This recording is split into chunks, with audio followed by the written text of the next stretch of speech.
अस्सलाम वालेकुम। ये video paramedical staff nursing staff के लिए है जो कि अंडर ट्रेनिंग होते हैं और कैनुला लगाते वक्त बहुत कॉमन सी मिस्टेक कर रहे होते हैं और जिसकी वजह से एक डर खौफ सा बैठा रहता है कि कैनुला पास करते वक्त कहीं प्रिक ना हो जाए, यानी कि कैनुला सही ना लगे। इस वीडियो में मैंने 2-3 पॉइंट्स को हाईलाइट किया है। अगर आप इन पॉइंट्स पे ग्रिप कर लें तो कभी भी कैनुला प्रिक नहीं होगा। सबसे पहली बात यह है कि पेशेंट कंफर्टेबल होना चाहिए। जब तक पेशेंट कंफर्टेबल नहीं होगा आपने आईवी लाइन पास नहीं करनी। इसके साथ साथ पेशेंट कोऑपरेटिव होना चाहिए, क्योंकि अक्सर पेशेंट इस तरह करते हैं कि जब हम आईवी लाइन पास कर रहे होते हैं तो एकदम से हाथ खींच लेते हैं और इस पॉइंट पे कैनुला प्रिक कर जाता है, यानी कि वेन में लगता ही नहीं। दूसरा पॉइंट यह है कि हम जब भी टॉर्निकेट बांधते हैं तो इस बात का खास ख्याल रखा जाए कि टॉर्निकेट आईवी साइड से कम 4 से 6 इंच ऊपर होनी चाहिए और कैनुला लगाते वक्त नीडल का जो एंगल रखना है वो आपने 15 से लेकर 30 के एंगल तक रखना है। लेकिन इससे पहले आपने एक बात पे लाजमी गौर करना है कि स्किन को आपने ट्रैक्ट करके रखना है, यानी कि अंगूठे की मदद से आपकी साइड पे जो स्किन होगी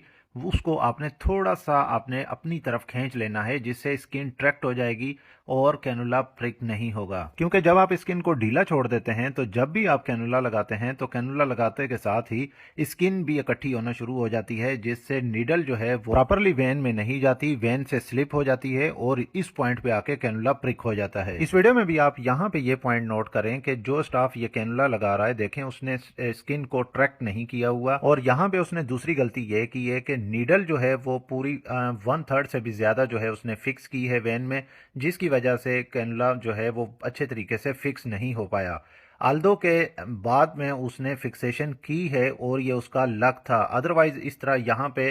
वेन जो है पंक्चर हो जाती है और कैनुला फिक्स नहीं होता, यानी कि वेन में बिल्कुल भी नहीं लगता और वेन यहाँ पे पंक्चर हो जाती है, जो कि यहाँ से ये वेन ज़ाया हो जाता है। तो सबसे अच्छा तरीका ये है कि एक तो एंगल जो है वो आपने 15 से 30 का रखना है और दूसरा आपने थंब की मदद से यानी अंगूठे की मदद से स्किन को अच्छे तरीके से ट्रैक्ट करके रखना है। ये जो आप वीडियो देख रहे हैं अब ये क्वालिफाइड स्टाफ ने लगाई है जो कि वेल ट्रेंड था और इसने 1 सेकंड भी नहीं लगाया, 1/3 जो है नीडल फिक्स की और साथ ही देखा कि ब्लड आ गया और साथ ही इसने कैनुला को वेन में फिक्स कर लिया। और एक पॉइंट ये भी नोट कर लें कि जब तक आपको अच्छे तरीके से यकीन ना हो जाए कि एक तो वेन प्रोमिनेंट है, दूसरा वेन में जो कैनुला का साइज है वो फिक्स हो जाएगा अच्छे तरीके से, वेन में ज्वाइंट नहीं है या वेन टेढ़ी नहीं है या इस वेन में फिक्स होने के कम चांसेस हैं, तो आप कभी भी रिस्क ना लें जब तक आप खुद श्योर ना हो जाएं इस बात पे। यानी कैनुला लगाने से पहले आपको कॉन्फिडेंट होना चाहिए और कौन सी वेन में कौन सा कैनुला लगाना है, 22 गेज का, 24 का या 20 का, ये आपको एक्सपीरियंस से ही पता चलता जाता है। तो ये छोटी छोटी सी कॉमन सी मिस्टेक्स होती हैं